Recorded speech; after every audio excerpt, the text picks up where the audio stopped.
بسم اللہ الرحمن الرحیم۔ روسی زبان، مضمون دال رے بیگ مربی سلسلہ۔ روسی زبان کا شمار دنیا کی بڑی اور مشہور ترین زبانوں میں ہوتا ہے۔ دنیا بھر میں 25 کروڑ افراد روسی بولتے ہیں۔ اس لحاظ سے روسی زبان دنیا میں 5ویں نمبر پر ہے۔ 16 کروڑ افراد روسی زبان کو مادری زبان سمجھتے ہیں۔ اس اعتبار سے اس کو دنیا میں 7واں نمبر حاصل ہے۔ اس کے علاوہ روسی زبان اقوام متحدہ میں زیر استعمال 6 سرکاری زبانوں میں سے ایک ہے۔ اس کا شمار زبانوں کے انڈو یورپین گروپ میں کیا جاتا ہے۔ اس کا مطلب یہ ہے کہ روسی اور ہندوستانی زبانوں کی ایام قدیمہ میں ایک مشترکہ بنیاد تھی۔ یہ ایک مسلمہ حقیقت ہے اور ماہرین لسانیات کو اس کے ناقابل تردید ثبوت ملے ہیں۔ انہوں نے مختلف قوموں کی قدیم داستانوں کا بغور مطالعہ کر کے ہندوستانی اور روسی زبانوں کی مشترکہ بنیاد کا اعلان کیا تھا۔ مثال کے طور پر قدیم ہندوستانی وید کے بارے میں اچھی طرح سے تحقیقات کر کے علماء اس نتیجے پر پہنچے کہ انسانی تہذیب و تمدن کی جڑیں دنیا کے گرم جنوبی علاقوں میں نہیں بلکہ شمالی خطے میں تلاش کرنا چاہیے، کیونکہ بہت پرانے زمانے میں وہاں خوشگوار موسم تھا اور لوگ آباد تھے۔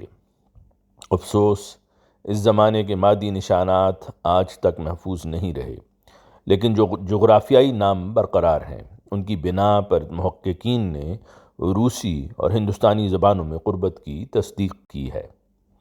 عجیب بات یہ ہے کہ روسی شمالی علاقوں کے درجنوں دریاؤں، جھیلوں اور پہاڑوں کے نام بر صغیر کے دریاؤں، جھیلوں اور پہاڑوں کے ناموں سے ملتے جلتے ہیں اور سنسکرت زبان کے ذریعے ان کی تشریح کی جا سکتی ہے۔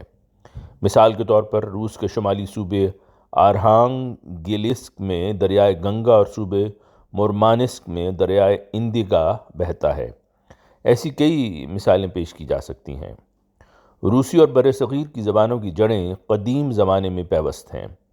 محققین کا اندازہ ہے کہ ہمارے آباء و اجداد جو روسی زبان سے مشابہ زبان بولتے تھے قبل از مسیح 2000 سالہ دور میں رہتے تھے۔ بعد ازاں وہ 2 قبائل میں منقسم ہو کر دنیا کے مختلف علاقوں میں آباد ہوئے تھے۔ جدید دور میں 10ویں صدی میں قدیم سلاو زبان کی بنا پر سلاو رسم الخط وجود میں آیا۔ پہلی روسی واقعہ نگاری اسی رسم الخط میں تحریر تھی۔ جدید روسی زبان 15ویں صدی میں ابھری ہوئی، جبکہ ماسکو کے حکمرانوں نے الگ الگ چھوٹی روسی ریاستوں کو ایک ملک میں متحد کیا تھا۔ شروع میں روسی زبان کی کئی مقامی بولیاں تھیں جن کی اپنی خصوصیات اور اپنا طرز بیان تھا، لیکن رفتہ رفتہ ان مقامی بولیوں میں فرق مٹ گیا اور انجام کار ماسکو میں رہنے والے لوگوں کی زبان عمومی زبان بن گئی۔ سائنس اور دیگر ملکوں سے تجارت کی ترقی کے ساتھ ساتھ روسی زبان میں دوسری زبانوں کے الفاظ، کہاوتیں اور محاورے سموئے گئے۔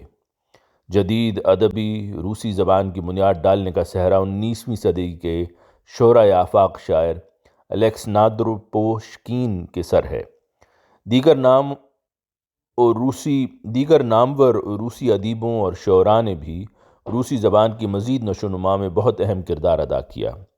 لسانیات کے محققین کی رائے میں دنیا میں تقریباً 5000 زبانیں بولی جاتی ہیں، جن میں سے 500 زبانوں کا اچھی طرح مطالعہ کیا گیا ہے، جبکہ قریب 300 زبانوں کا رسم الخط مستحکم ہے۔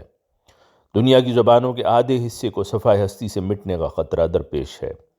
زبانوں کا وجود تب ختم ہو جاتا ہے جب 30% سے زائد بچے اسے نہیں سیکھتے۔ ماہرین لسانیات تابا سرن زبان کو ایک مشکل ترین زبان سمجھتے ہیں۔ روس میں شامل ریپبلک داغستان میں آباد بہت کم لوگ یہ زبان جانتے ہیں، لیکن چینی زبان سب سے مشکل زبان مانی جاتی ہے۔ جہاں تک روسی زبان کا تعلق ہے تو غیر ملکی لوگ اسے بھی انتہائی مشکل سمجھتے ہیں۔ اگر سچ کہا جائے تو روسی لوگوں کو بھی وہ آسان نہیں لگتی۔ اسکول میں کئی طلباء روسی زبان کے قاعدوں پر دقت سے عبور حاصل کرتے ہیں۔ اگرچہ لوگ اپنی مادری زبان کا مطالعہ زندگی بھر جاری رکھتے ہیں، پھر بھی بولتے ہوئے یا لکھتے ہوئے غلطیاں ہوتی ہیں اور لوگوں کو اکثر روسی لغتوں سے رجوع کرنا پڑتا ہے۔ روس ایک کثیر القومی ریاست ہے اور روسی زبان کو سرکاری زبان کا رتبہ حاصل ہے، کیونکہ ملک کی 80% آبادی اسے اپنی مادری زبان سمجھتی ہے۔ آواز مرزا عمران احسن۔